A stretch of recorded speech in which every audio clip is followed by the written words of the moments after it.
साम्राज्य न्यूज, सामान्यांचा असामान्य आवाज। विठुरायाची महापूजा करण्यासाठी मंत्र्यांना अनेक जणांचे फोन येत आहेत। मात्र अशा परिस्थितीत या शासकीय पूजेसाठी केवळ पालकमंत्री या नात्याने दत्ता भरणे हेच उपस्थित राहणार आहेत। या संदर्भात उपमुख्यमंत्री अजित पवार यांनी प्रशासनाला सक्त सूचना दिल्या आहेत। मंदिर परिसरात कोरोनाचा प्रादुर्भाव मोठ्या प्रमाणात झाला आहे, त्यामुळे दत्ता भरणे वगळता इतर कोणालाच मंदिरात परवानगी देऊ नये असं बजावण्यात आलं आहे। पालकमंत्री असल्याने त्यांना परवानगी द्यावी अशी सूचना उपमुख्यमंत्र्यांनी केली आहे।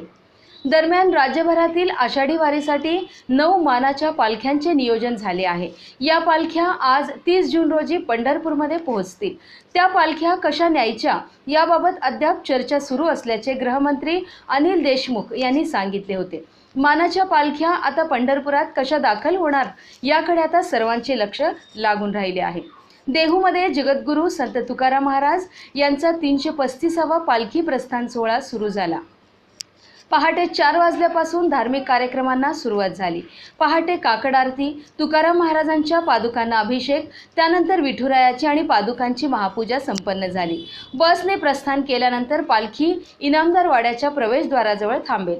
तिथे धार्मिक विधी होतील। दुपारी उपमुख्यमंत्री अजित पवार यांच्या उपस्थितीत पालखी प्रस्थान करणार आहे। पंढरपूरमध्ये आषाढी एकादशीच्या आदल्या दिवशी कोरोनाग्रस्तांचा आकडा वाढला आहे। जिल्हा आरोग्य प्रशासनाकडून योग्य ती खबरदारी घेतली जात आहे।